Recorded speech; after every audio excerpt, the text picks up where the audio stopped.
Well, welcome everybody to the latest iteration of Scholarly Skills, something that the Faculty of Grad Studies hosts for you, our graduate community. Welcome also to guests from outside of York University. Today's conversation will be on developing a growth mindset in graduate studies with strategies to thrive as a graduate student. But before then, I would like to acknowledge the lands that we are on. York University recognizes that for many Indigenous nations have long-standing relationships with the territories upon which York University campuses are located that precede the establishment of York.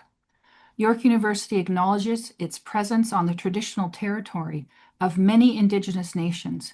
The area known as Takaranto has been caretaken by the Anishinaabeg Nation, the Haudenosaunee Confederacy, and the Huron-Wendat. It is now home to many First Nation, Inuit, and Métis communities. We acknowledge the current treaty holders, the Mississaugas of the Credit First Nation. This territory is subject of the Dish with One Spoon Wampum Belt Covenant, an agreement to peaceably share and care for the Great Lakes region. We have with us here Dr. Minerva Cernea, who has over 10 years of teaching at the Schulich School for Business and the Professional Development for Managers course, 18 years of managing executive search global projects, has been the head of Global Industrial Practice Group and Managing Director Canada, a marketing manager in Romania for Apple. She has a doctorate in international psychology with a focus on organizations and systems, with a focus on cross-cultural leadership effectiveness.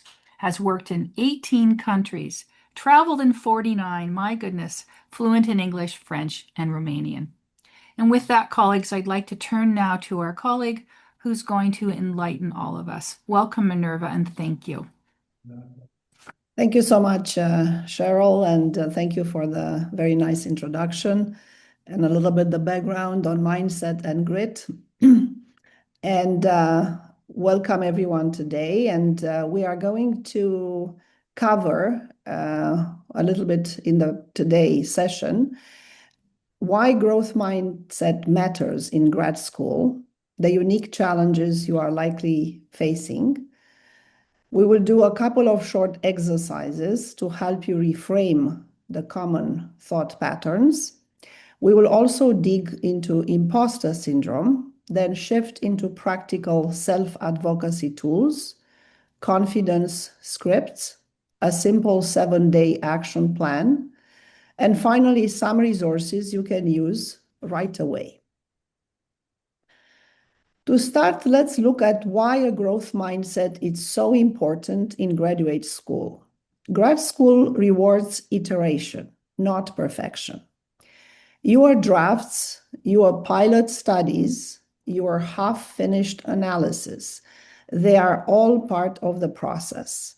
Research shows that the work is done in cycles. You form a hypothesis, you test it, you get feedback, and you adjust. Your progress comes from these cycles, not from getting everything right the first time. And the same applies to feedback. Feedback isn't a verdict. It's data.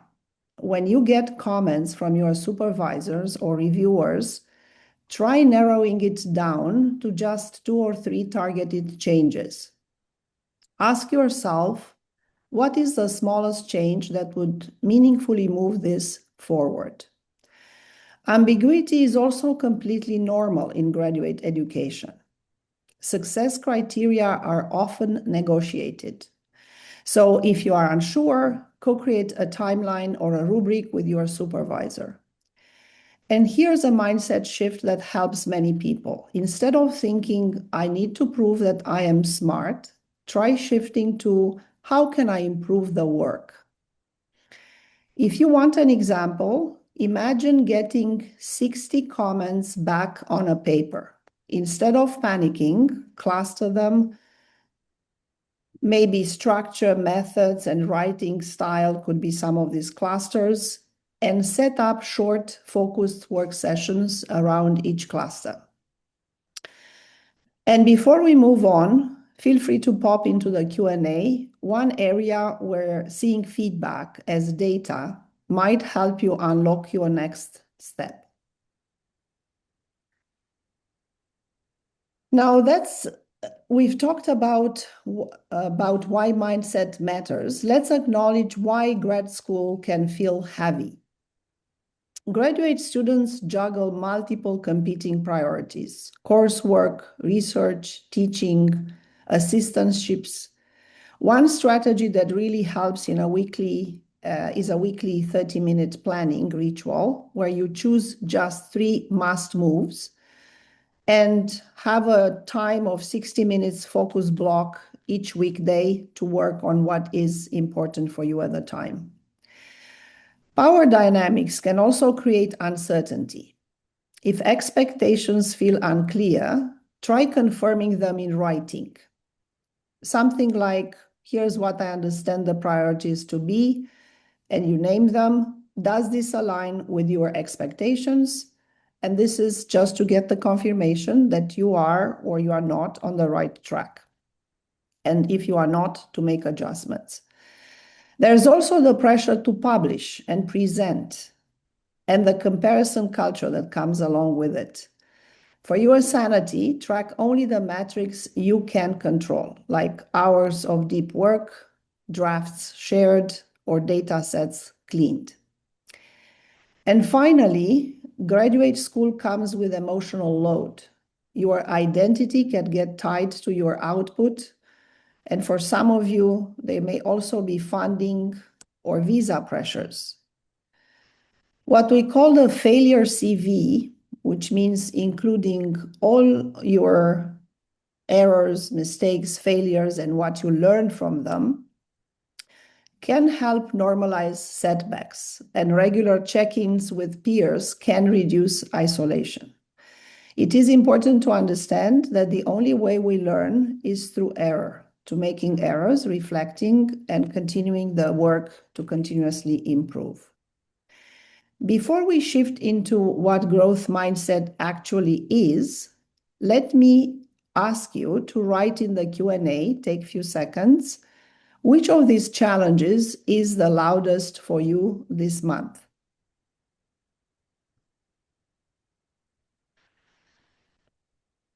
So what exactly is a growth mindset?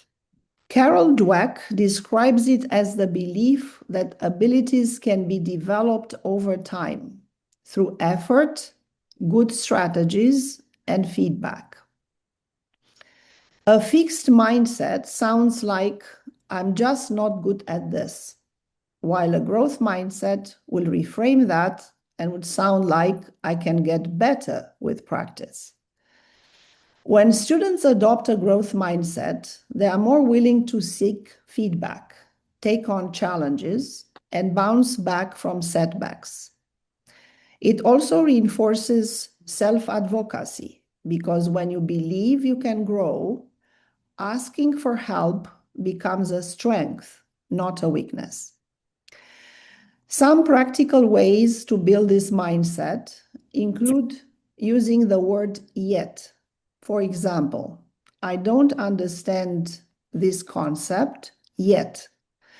Celebrate effort and progress, not only outcomes. See criticism as a tool for improvement rather than a judgment.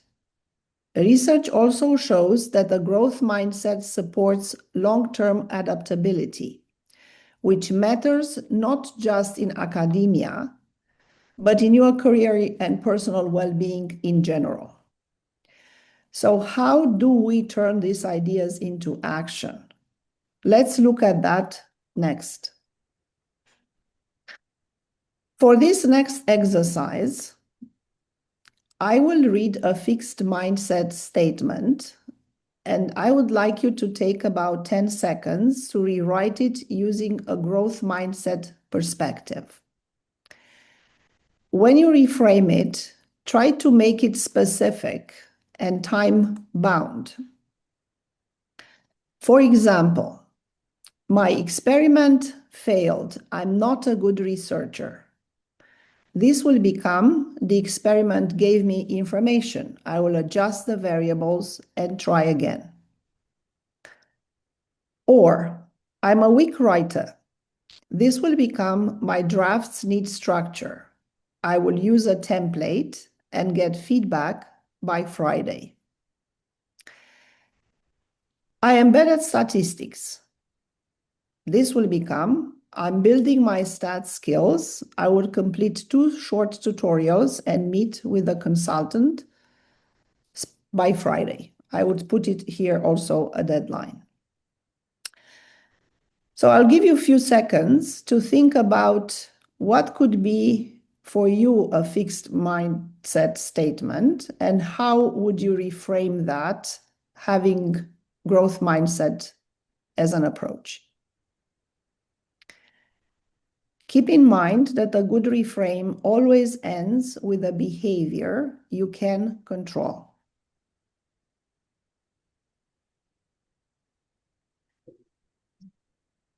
Let's pause here and look at imposter syndrome. Take a moment and go over these statements on the slide, and I will read them for you to make it a little bit easier. When things go wrong, I automatically blame myself. When I make a mistake, I have a really hard time forgiving myself. I often walk away from conversations, obsessing over what I said or failed to say. I remember every dumb thing I ever said or did. I take even constructive criticism personally, seeing it as a proof of my ineptness. If you said yes to several of them, you may be experiencing imposter feelings. And good news if you want, you are not absolutely alone. Research shows that up to 82% of people experience imposter thoughts at some point in time. It doesn't mean you are not capable. It just means you are human. In academic literature, imposter syndrome is often called, in fact, imposter phenomenon. And this is because it is not a clinical diagnostic, but it has real-world effects. It shows up across all genders and backgrounds, even though it's often associated with women and minorities. People who experience imposter feelings often work incredibly hard, but struggle to internalize success. They may attribute achievements to luck, timing, connections, or likability. Imposter phenomenon is associated with fear of failure, but also fear of success and low self-esteem. This can lead to stress, burnout, and underperformance, not because they are less capable, but because the internal pressure is so high. In graduate school, this can show up as avoiding participation, downplaying your abilities, or missing out on opportunities.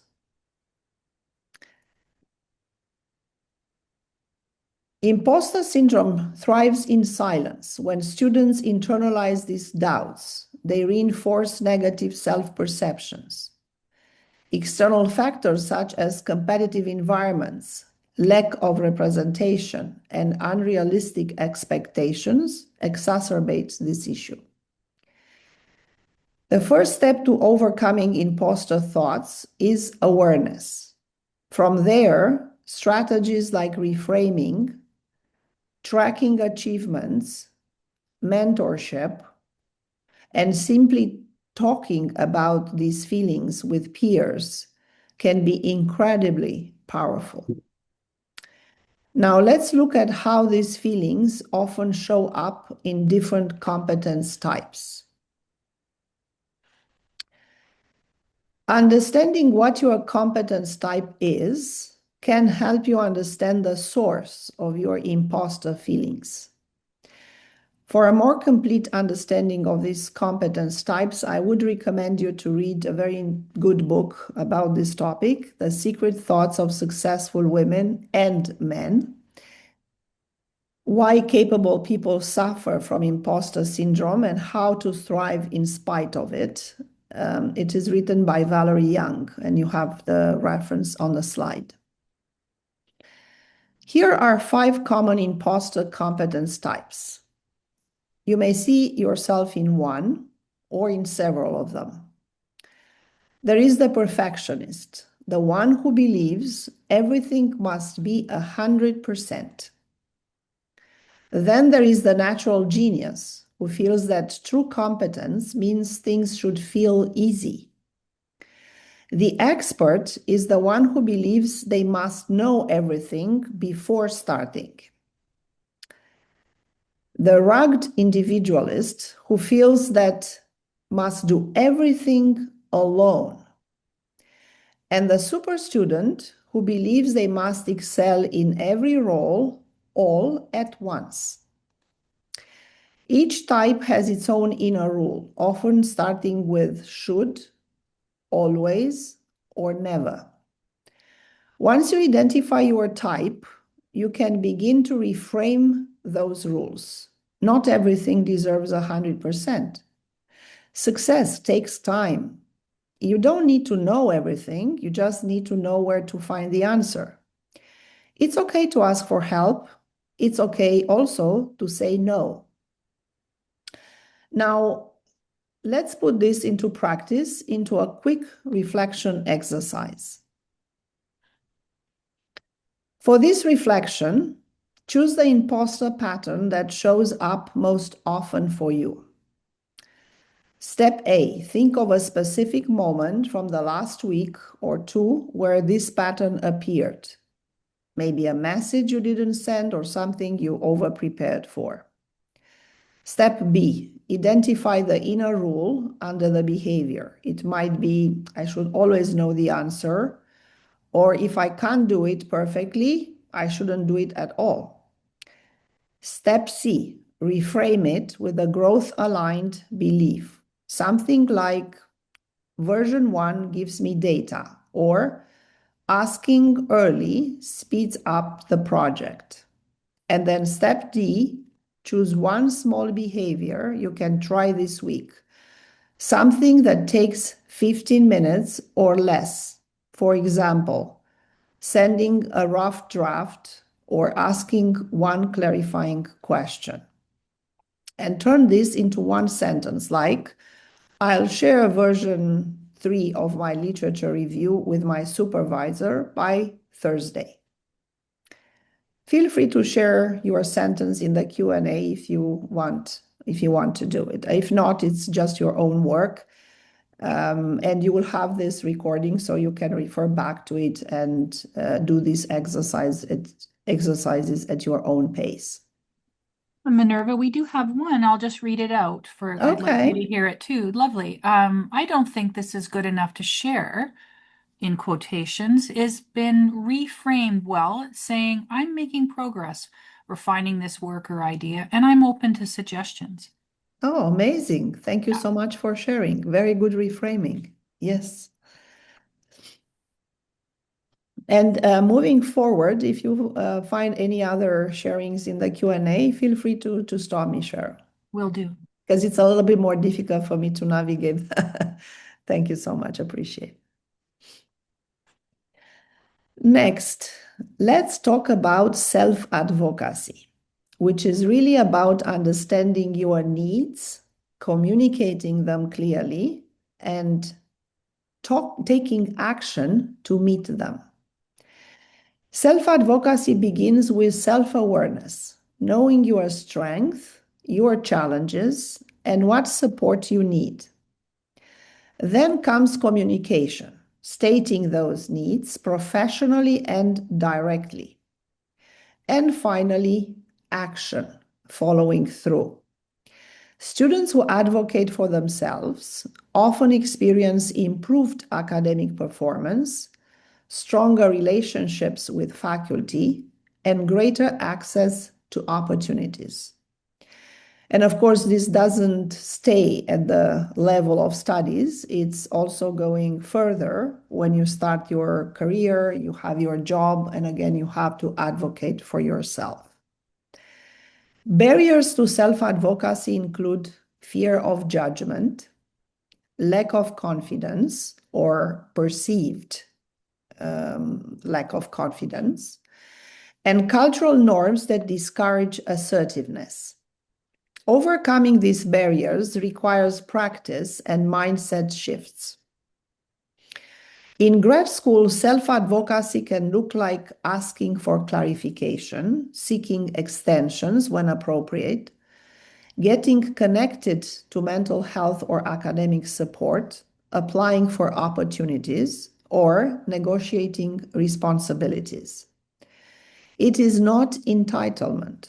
It is a professional skill that builds confidence and opens doors. And even when we know how to advocate for ourselves, something can still hold us back. So next, let's look at some practical tools that you can use right away. Here are 4 tools you can try immediately. The 24-hour courage rule. If you are stuck for more than a day in something that you are working on, ask for help. Put a reminder in your calendar called Ask Within 24 Hours. This will speed up the process, will give you the courage to go and ask, and you can move the project further. Opportunity tracker. A simple table, you can use Excel or you can use a table in Word, where you put opportunities, you put deadlines, you put contacts, you put actions, and the status. Make a habit on reviewing this weekly. Let's say you review it every Friday. This will make sure you have some progress. You can measure this. You can see how you are moving through the opportunities as time goes by. Confidence scripts. These are pre-drafted openers for difficult conversations. We have difficult conversations all the time. It's part of who we are, and when we communicate, this can appear as well. I'll show you some examples on the next slide. And then the last one presented here are the weekly wins and learned logs, or learned log of lessons. Each Friday, jot down 3 wins, 1 thing you learned, and 1 next step. And share this with a friend or peer for accountability. If you also have a mentor, even better. And in fact, I would encourage everyone to look to have a mentor. What is a mentor? Someone you can connect with a certain frequency. You don't have necessarily to call the person a mentor, but you can discuss and can give you feedback on certain things that you are doing in your work. Which of these do you want to try this week? Feel free to mention one in the Q&A. And Cheryl, if you see one, you can read it. For the ones that are courageous and they take this exercise at heart. Yes. Let's go to the confidence scripts. These are scripts meant to remove the emotional friction of starting a hard conversation. To use them, just copy the script, fill the brackets, and add a clear ask with a date. Here's an example. Could we align on priorities for this week? I'm proposing X for Friday. Does this match your expectations? For authorship, my understanding is, and you mentioned the criteria, based on my contributions, I'd like to discuss the order. And you mentioned, of course, your contributions, A, B, C. Another one could be, I'm aiming to submit by, and you mentioned the date. Could you review section A, and share 2-3 high-level suggestions. And the last one would be, I'm encouraging, and you mentioned the issue. Here are 2 options I encountered, and you mentioned the issue. And here are 2 options that I've drafted. Which direction would you prefer?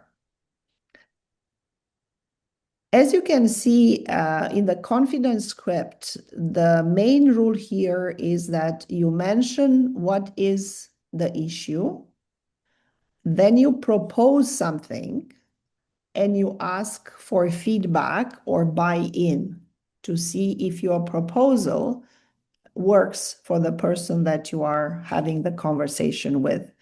So you buy in, you do not impose, you don't say, just inform them, but you try to have approval for your suggestions. Here is how to apply growth mindset principles directly to your research. Set up a daily 30-60 minutes deep work block and track your streak. Use iterative drafting, outline, ugly first draft, structural revision, focus edit, and proof. Share drafts before they are perfect. Have that courage. Set feedback cadences. Decide who reviews what and by when, and add those dates to your calendar the moment you send the draft. Keep a failure CV, a list of attempts, rejections, and what each one taught you. Review it monthly to normalize effort and resilience. One micro step, and when we refer to micro steps, is something under 15 minutes. What micro step you would take after this session? Something small, one thing that you would do to move things forward. And again, you can add it in the Q&A. To help you build momentum, here's a simple 7-day plan. Day 1, choose one reframe. Day 2, make one courageous ask. Day 3, update your opportunity tracker. Day 4, schedule 2 60-minute focus blocks. Day 5, share a rough draft for feedback. Day 6, log your weekly wins. Day 7, do a 15 minutes check-in with a buddy. And of course, you can use your own steps and your own order. This is just an example. Go ahead and type a few steps if you want in the Q&A. Of course, the steps will be connected with what's relevant for you and what you think are the roadblocks and where would you like to go. So definitely that's has to be customized to your own specific situation. I mean, I'm doing the same in my own work, so everybody is working with their own objectives and direction they want to go. As you continue building the skills, remember you are not meant to do this alone. Reach out to your writing center, to the library, to stats consulting, counseling, or your graduate student association. Even booking just one appointment this month can make a huge difference. You also have access to templates, the opportunity tracker, weekly wins, and the confidence scripts. And if you are navigating funding or visa challenges, reach out to graduate studies or student services early. Which resource are you planning to use first? I will share this. I will share some opportunity tracker, some weekly wins, and the confidence scripts. So some of them you have them on the slides, but some of them I will share with you, Cheryl. So if you want to share with a group, you can do so afterwards. So I want to end here the presentation. So thank you so much for being here. So we explored today the growth mindset, imposter patterns, practical tools, and a simple plan for the next 7 days. What I want to do now is to try and use this time that we are left with and have a conversation and see how we can respond to some of your questions. If you take only one step after this session, send one email, schedule one work block, or update your tracker, you are already moving into the right direction. Feel free to reach out if you would like to continue the conversation. I'd love any feedback you would like to share. And I will thank everyone again. And I hope to leave you today feeling a little bit more confident and supported, and understanding that imposter syndrome are experiences or phenomenon, are feelings that you are not alone in manifesting, experiencing them. 82% of people are experiencing them. So that's based on research on this phenomenon. And there are techniques and ways on how you can work around this in a way that is valuable for you. Wonderful, Minerva. Thank you. We do have some questions and more are coming into me. Thank you so much. This is amazing. I just want to reiterate to folks that are in our audience, and that is the statistic of 82% experience that. So maybe we can begin by shedding any sort of self-blame or any kind of shame that you might have around, I should be doing this better. I shouldn't be taking this so personally, that this is just a part of the human condition. And we really do hope that you're feeling cared for in us offering this to you and normalizing this for you. We have one of our guests has told us that they really want to try and keep and review a failure CV. It's new to them, very innovative to them, and sounds like a positive way of learning from, they're calling it errors. What do you think about the value there, Minerva, of these so-called failure CVs? Can you speak about that? Yes, thank you so much, Cheryl, and thank you to the student that asked the question. I would start by first saying that if we are thinking of how we learn since we are children, we are born and we starting to learn how we walk, how we speak, everything, all our learnings. And of course, then we go and we start learning abstract and different topics and so on. But somehow, when we are young, we understand that we learn by falling and standing up and making our mistakes and then learning, improving. That's normal. But somehow we arrive to be adults and we expect that everything we do is perfect the first time.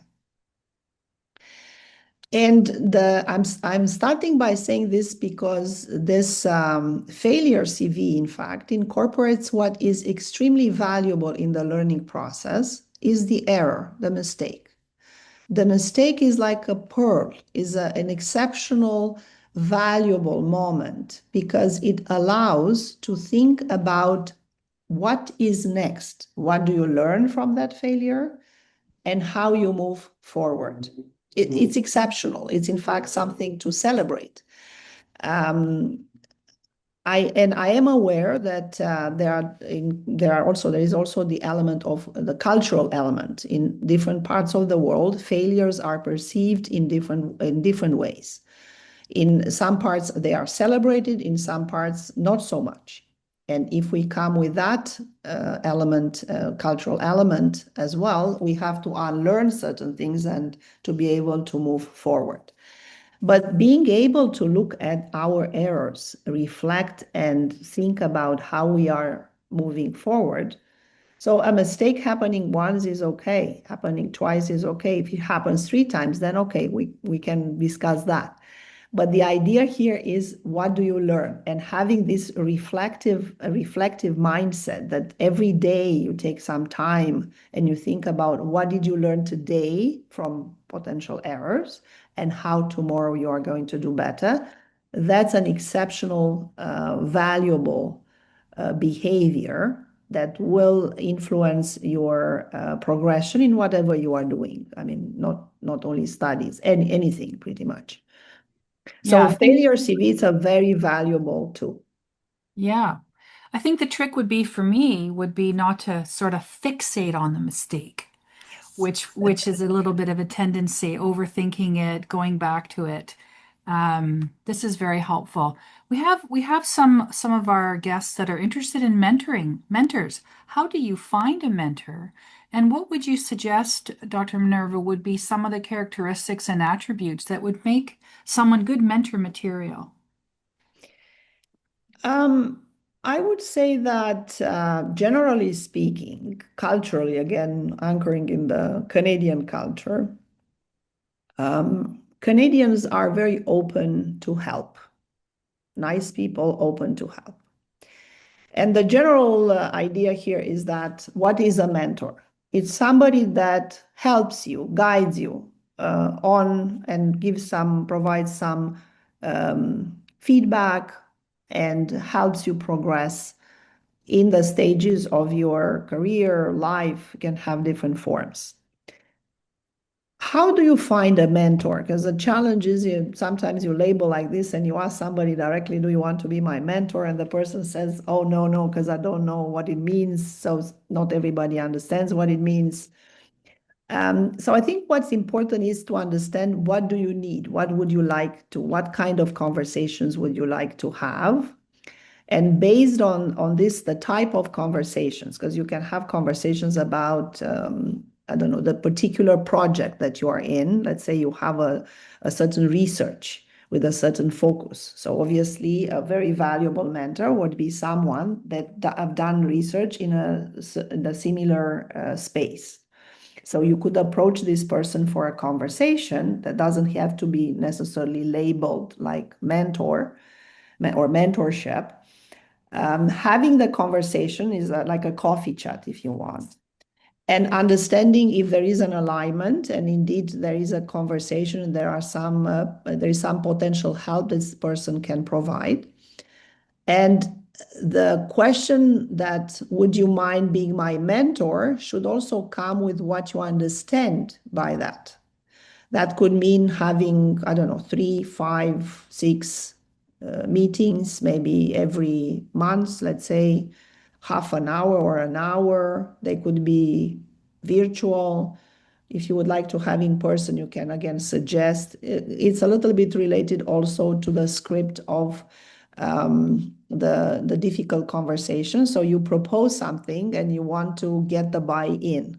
You are not imposing. You are making your suggestions, trying to accommodate the other person's schedule and obligations and everything. And they might come back and say, I'm sorry, I can't do 6 of 1 hour. I'm very busy. You can come back and say, would you mind to have 2 of 30 minutes in the next month? So you can always negotiate this element of time availability. But what is important when you select your mentor is to understand what you need. What is your need?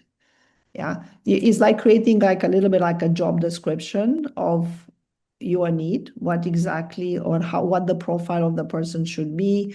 Maybe working in the same research, maybe having 5 years more experience than you. If you want someone which is closer, or maybe down the road, you want to have a conversation of what happens in 20 years with your career. So you want to have a conversation with someone that has 20 years of working experience. Understanding what you want is the starting point. Mm. And then Being being able to able tell to them. frame it clearly so people understand what is the ask. Yeah, fantastic for sure. Oh, I still have mentors. So, folks in the audience, I still have mentors. So, and they're enriching and they get as much from it as I do, they say, because Absolutely. they feel needed, they feel seen, they feel valued, they feel that they're helping, kind of thing. Okay, we have a nice question here for you. What does a growth mindset look like?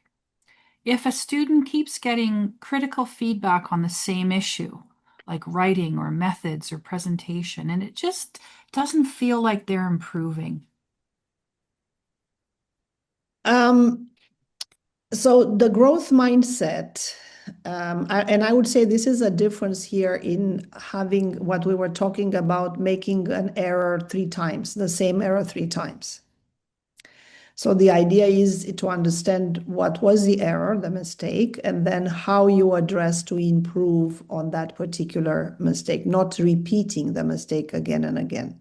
So, and this is a little bit like the difference between when you have a skill gap that is a specific knowledge or technique you need to learn. Yeah. And then you have to understand how you are going to do it. And maybe you can't do it from the beginning completely. There are certain iterations of these learnings, and you have to understand how you are progressing into this learning. But if you are not addressing it, this is why it's also important to understand what exactly you have to address. We were talking about these 60 comments that, let's say, you have to a paper. That's overwhelming, a lot of them. Yeah. Can you organize them in clusters and say, this is an area, writing, I have to improve. What exactly I have to improve in writing? Let's say I improve ABC, I still have to improve DEF. But you have to see some kind of progress. Yeah? If you repeat the same thing, that means you are not addressing. So it's you are sitting in the error. You are not moving forward. Yeah, because the fixed mindset says you are not good. The growth mindset, you have to practice, you have to work, you have to address, you will improve. Give it time and practice, it will happen. That's the difference. Yeah. But And you I have don't to do an understand action. You yet. cannot just stay still there and hope that things will happen. Yes. And also I was listening to you earlier, it would be like, I don't understand yet. Yes, Yes. exactly. Okay, a Exactly. couple more questions are coming in. There, I think you'll like them.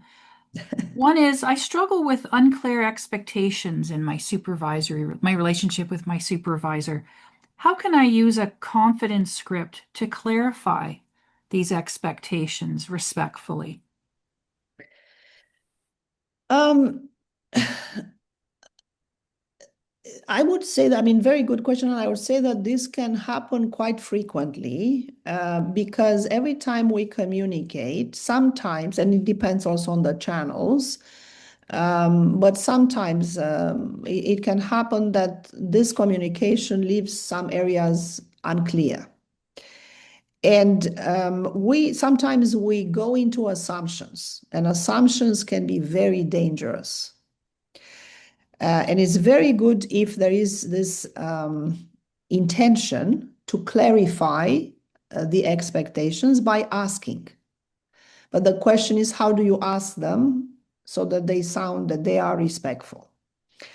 So the script here is similar in structure. So it could be something like, could we align on priorities for this week? I'm proposing X by Friday. Does that match your expectation? So again, we check with the other side to see if these are exactly what they expect, and if the deadline is also something that works with their expectations. So this centers clarity, suggests a plan, and invites collaboration. And of course, you customize it with whatever is specific, but in essence, that's the structure of a respectful, if you want, ask. Mhm.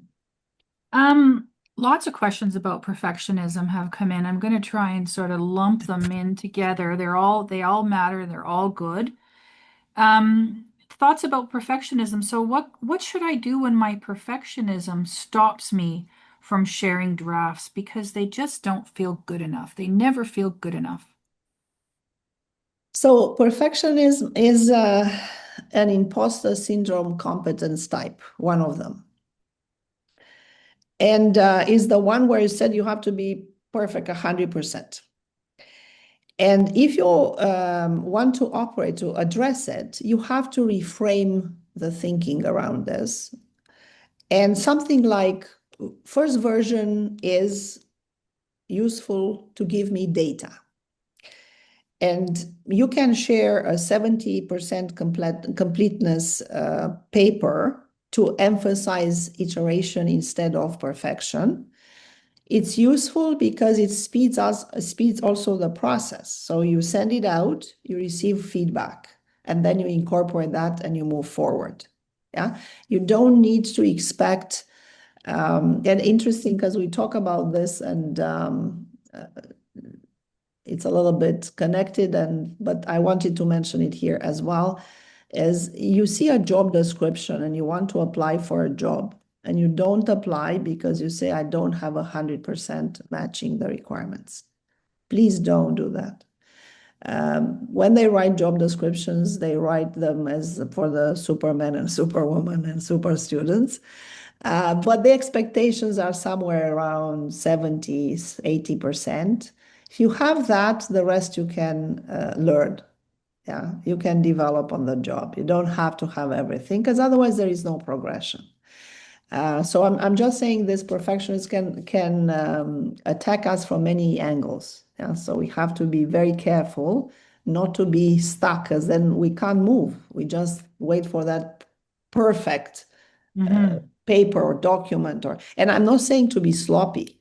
Don't understand me wrongly. Sure, you have to look for details, and there is a place where perfect is required, of course, but not in the work, the iteration work, in the progress work. Yeah, the final document, sure, you have to aim for perfection, quality, exceptional quality, of course. But in the work, you don't need the drafts to be perfect. The drafts are a work in progress, like we call it. Yeah, I've been doing a lot of reading on the zero draft and trying to fold that into supervision practice. Yeah. I have another question for you, Dr. Minerva, and that is, we have one of our participants that's talked about achieving a lot in multiple fields, yet still feeling unable to absorb all of those positive lessons and still feeling like an imposter. What's going on here? What would be a suggestion that you might share to this person, but probably most of us? Um,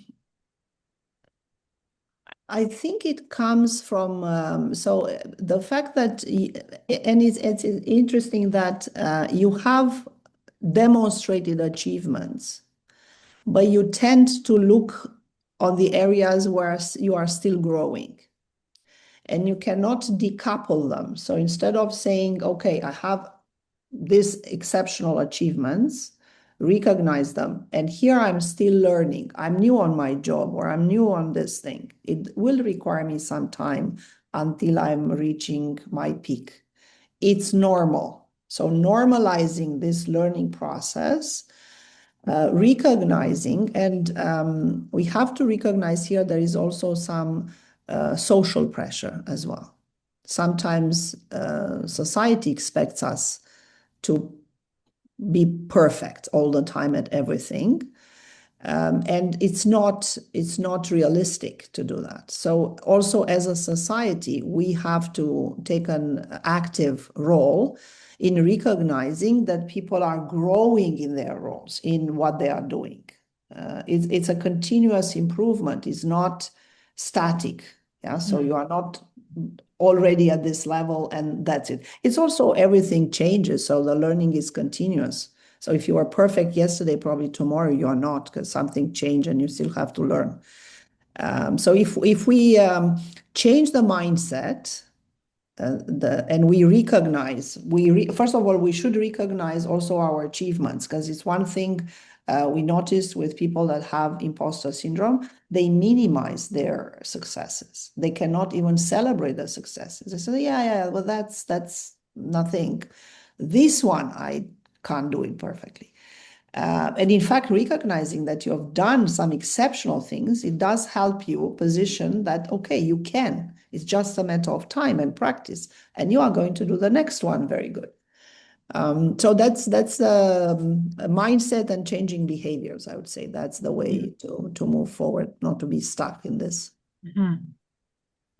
And we own the frame, everyone, that we put things in. So when they say reframe, we get to do that. We can Yeah. actively do that. I have a great question for you here, and that is, many of our guests are saying they're already overloaded, super scheduled, super busy. So they're looking for a practical way to build a growth mindset habit when their schedule is so busy. Yeah, so that's I'm smiling because I'm laughing even because this is a very normal. We can normalize it. So people are so busy these days that it becomes very difficult to detach from the regular day workload and everything you are doing and putting some time into growing intentionally. You grow, however, by doing whatever you are doing every day. But let's say you have certain directions you want to grow, and you want to grow in certain ways. So one way is to block this time we were talking. You have every day 30 minutes that you focus on what is of interest for you. And that's a time you give to yourself to grow, to develop. You block the time in your agenda the same way you block the time for meetings, the same way you block the time for going to the gym. This is an exercise you do for yourself, for your growth mind, and you can use this time to maybe build that tracker of opportunities, or you can use that time to maybe address an issue of a script of a tough conversation or whatever it's important for you at the time. But having it scheduled, it does help a lot because otherwise life takes over. You always have something to do. And it's a priority. I would say that's a priority. We should be intentional and be in control as much as we can of the direction of our growth. Yeah, it happens as we are saying naturally by just doing things, but we might want to go in one direction particularly, so we have to invest more time. Yeah, and Angela Duckworth talks about the notion of grit again with sticking with your future and maybe Yes. investing in a little bit of time around this is sticking with our future. And future can be when you're 60, it can be when you're 20 and all along the way. In fact, it's you're most healthy when you keep wanting to learn and keep going. Maybe for our last question, I'll ask you this and came from one of our participants. What is one thing you hope students did more when they don't understand something yet, when they're not getting it? They're not there yet. The one thing I would like students to do is to ask. If you ask, people are willing to help. Just go and ask peers, ask professors, ask mentors if you have and you are able to identify, have coffee chats, ask questions. If it's unclear, instead of making assumptions, it doesn't mean that you are not thinking of a solution, by the way. You can think on your own and say, okay, I'm unclear, I'm thinking to do this. Let me also have a feedback and check. What do you think? Speaking with somebody, I'm thinking of this. What's your opinion? Because you will be surprised how much you can learn from these conversations. People are willing to help. You can grow faster, more targeted if you ask. And I'm mentioning this also in combination with having your ideas, not going there and say, I don't have anything. Think about what you would do. You are not sure, but you want somebody's feedback. So asking, I think, is very, very important. Well, What's unsur yours? What's yours? Now I'm curious. What is yeah, yours? mine, oh Yeah. gosh, I'd have to really think about that. I mean, I feel the opposite responsibility in that I need to create the environment where students do want to come to me. That I create a situation where it is safe. It's safe to not know. It's safe to mess up. It's safe to be late. It's safe to be nervous and not ready. All those kind of things. That's what I think about so that they can be growth minded. That's an amazing point. Amazing point, Cheryl, because that is also one of the reasons why many times students and general people avoid. It's not a safe space. Mm-hmm. And we, as creators of spaces of work and study, we should be aware and intentional in creating these safe spaces where people can come and say, look, I've done this. I made a mistake. Yeah, definitely. There's no not being afraid. Yes, that's a Mhm. very good point. Yeah. Well, with that, we can just go to the last slide. I think it has information on Faculty of Yes. Grad Studies socials. Right. So you can follow, like, or subscribe to any of these sort of platforms and stay up to date on offerings. But we will be finding a way to share some of this information with all of you. We also have a graduate supervision toolkit where we have a lot of open access tools, and a lot of Minerva's insights are going to make it onto that toolkit. So on behalf of the Dean of the Faculty of Grad Studies here at York, the whole office here, all the students, Minerva, thank you very much for partnering with us today. And for all of you, we hope that you take some of these messages to heart and be a little more kind to yourselves. With that, everybody, thanks and see you next time. Thank you so much, Cheryl and Debbie.